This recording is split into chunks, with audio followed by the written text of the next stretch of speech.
Hi everyone, welcome back. So today I've got a good one.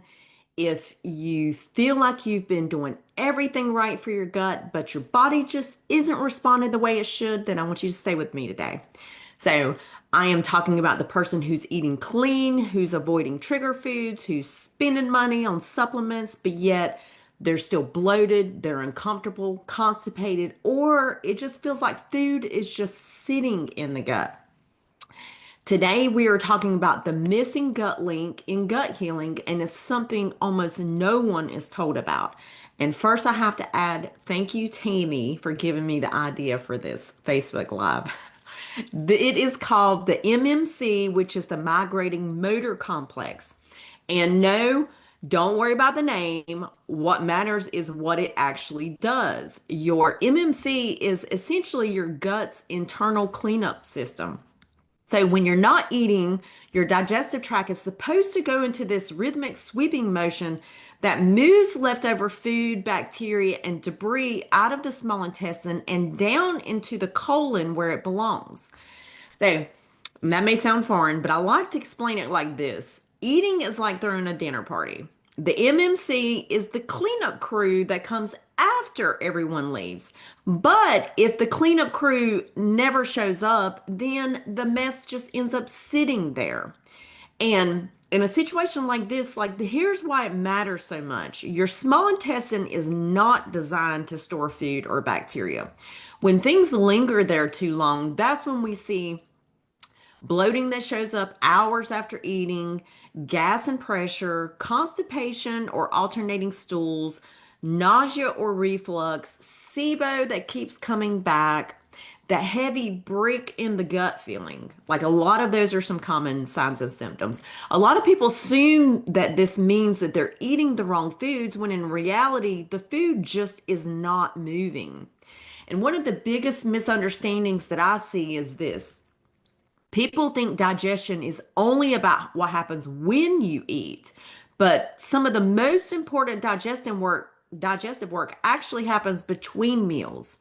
Your MMC only turns on when insulin is low, meaning when you're not constantly eating or for some people sipping calories. Now, let's talk about modern habits that accidentally shut the MMC down, the migrating motor complex. So if you're snacking every couple of hours, sipping coffee with cream or collagen all morning, grazing to avoid blood sugar crashes, afraid to feel hunger, constantly fueling your body, your gut never gets the signal to clean itself. And I want to be very clear here. This isn't about willpower or discipline. A lot of people are doing these things because they were told it's better for your hormones. It helps blood sugar. It prevents overeating. It's healthier.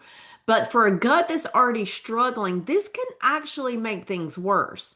Now, let's talk about why the MMC gets stalled in the first place because it's rarely just one thing that contributes and causes this. Some of the biggest contributors that I see in my practice are the big one is chronic stress and nervous system dysregulation, being stuck in fight or flight, poor or fragmented sleep, past food poisoning or stomach bugs, SIBO or gut infections, low stomach acid, under eating or over restricting, not enough movement, and hormonal shifts, especially in perimenopause. Now, that is why gut healing is never just about food. When the nervous system is constantly on high alert, your body isn't prioritizing digestion. Your body's focus is essentially survival, not cleanup, repair, or rest. So even if you're still eating the perfect diet, digestion can still stall.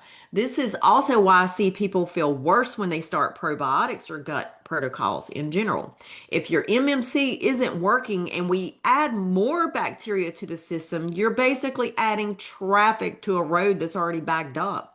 That doesn't mean probiotics are bad because they're not. It means timing matters. So, what can you actually do to start supporting your MMC? Here are some gentle but very realistic and doable steps that you can do. So the first thing is allow 3 to 4 hours between meals when possible. Now, granted, this is not going to be the case every single day, but more often than not, consistency. So it's what you do most of the time. The second thing is reduce grazing and mindless snacking. The next thing is support digestion at meals so that food clears properly.